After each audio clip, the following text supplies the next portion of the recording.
You know how the better team doesn't always win the game, but the team that fights the longest? Well, that's what happened here with the Philadelphia Eagles. They were the better team throughout much of the game.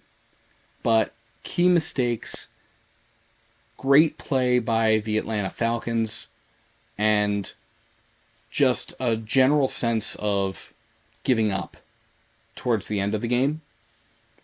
And the Philadelphia Eagles dropped a game that they should not have dropped, losing to the Atlanta Falcons 22-21. Welcome to the Bird's Nest Podcast. I'm Joe Donahue. Thank you so much for joining us.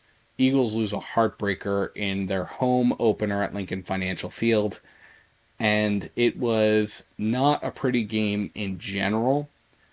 The Eagles had a lot of really good moments, but they had a lot of not really good moments, and there is no reason why this game should have been lost. Now, the Philadelphia Eagles fans were really excited for the first true home game. This was the first game at Lincoln Financial Field for the season, and fans were excited. Electric was the atmosphere at Lincoln Financial Field. Fans were waiting out on the sports complex since 5:30 in the morning, doing tailgating, getting themselves ready for the game. ESPN was down doing their live shows of NFL Live and Monday Night Countdown. It was just a really, really exciting environment. You could tell that fans were ready for Eagles football to be back in Philadelphia. And there was a lot to be thrilled about in this game. The Eagles had 365 total offensive yards, 186 of those through the ground, 179 in the air. Jalen Hurts was 23 for 30 on the night, 183 yards, 1 touchdown, 1 interception. We'll come back to that. Saquon Barkley, 22 carries for 95 yards. Saquon also had 4 catches for 21 yards. Even without A.J. Brown, the Eagles receivers were able to step up. Devontae Smith, 7 catches for 76 yards. Dallas Goedert, 3 catches, 38 yards. Britton Covey coming into the game, 6 catches for 23 yards. There were a lot of people who were mixed into this game. There was a lot of good going on with the Eagles offense. But there were also a lot of areas of concern. The Eagles were 6 for 13 on third down, 2 for 3 on fourth down, 2 for 5 in the red zone. These are not great numbers for any team. Doesn't matter who it is.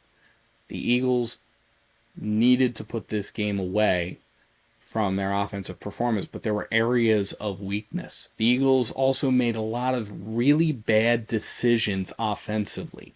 The Eagles' second drive of the game was a 10-play, 55-yard drive that fizzled out on the Atlanta Falcons' 9-yard line, where the Eagles turned the ball over on downs.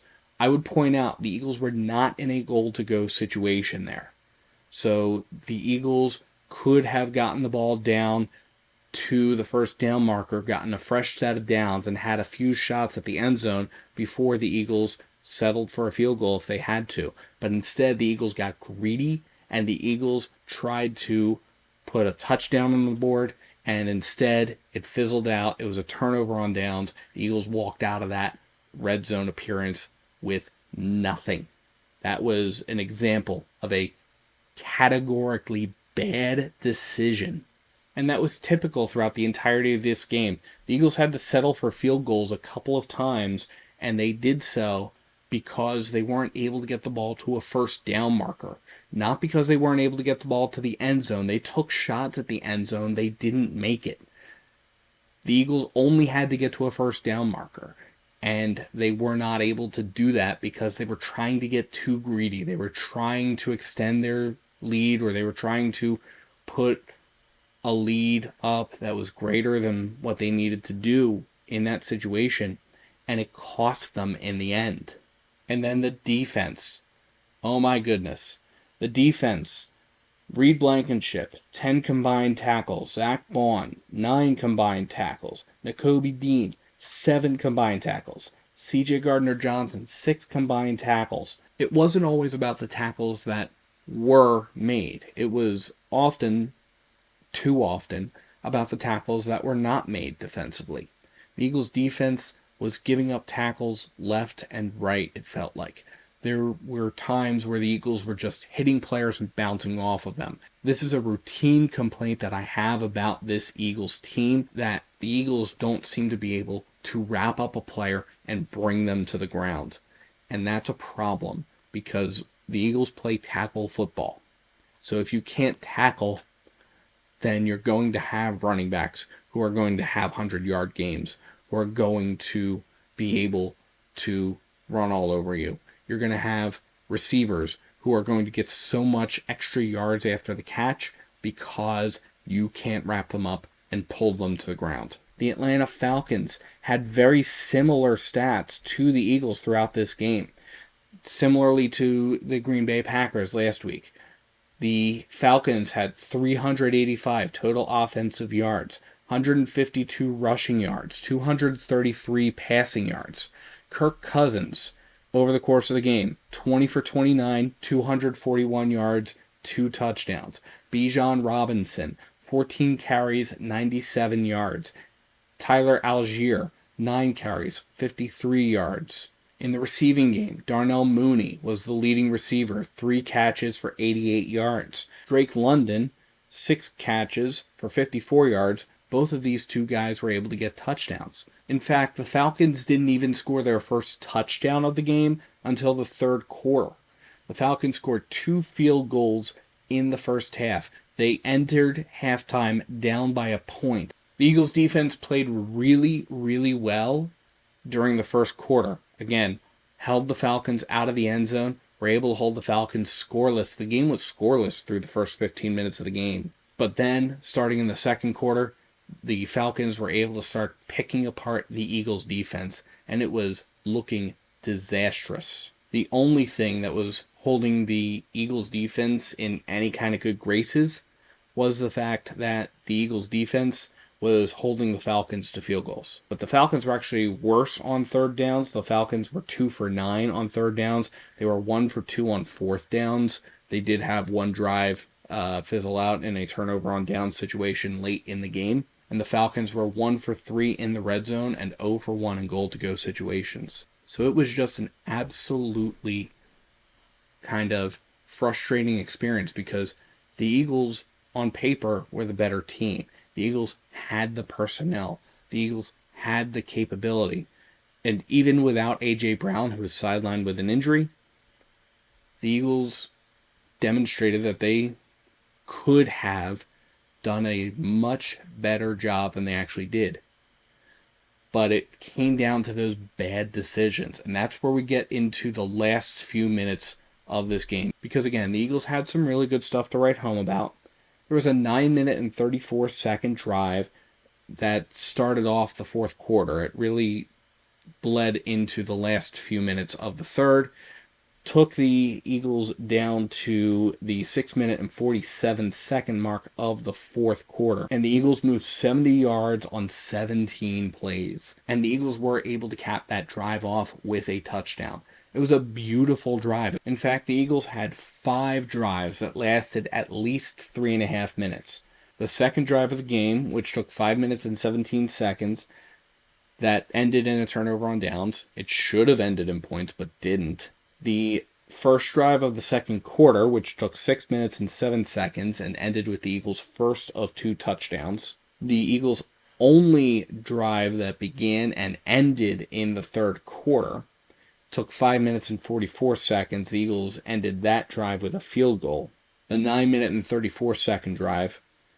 And then the Eagles' penultimate drive of the game, which took 3 minutes and 59 seconds following the Falcons turning the ball over on downs late in the fourth quarter and ending with a field goal. And each of those field goals was preventable by making better decisions and not shooting for the end zone. But all of those bad decisions should not have mattered.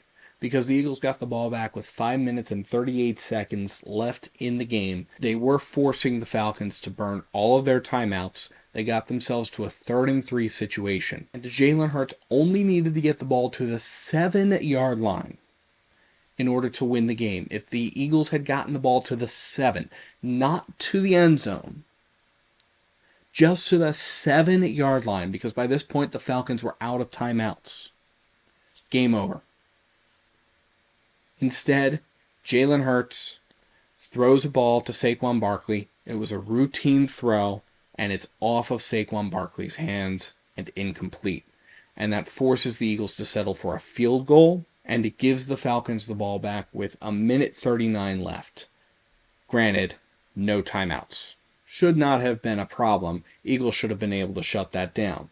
Problem is, the Eagles defense must have already been mentally in the locker room, because the Eagles defense came out, was leaving guys open, was leaving sidelines unattended, was letting guys get open deep down the field, all of which is unacceptable. Especially after you've had opportunities to rest, especially after you were only on the field following your 9.5-minute drive that was put together by your offense for a grand total of 4 plays. The Falcons took 6 plays to get 70 yards, and the Eagles defense couldn't stop them. But that's okay, because the Eagles get the ball back, 34 seconds left in the game. Eagles still have 2 timeouts, and the Eagles only needed a field goal to win.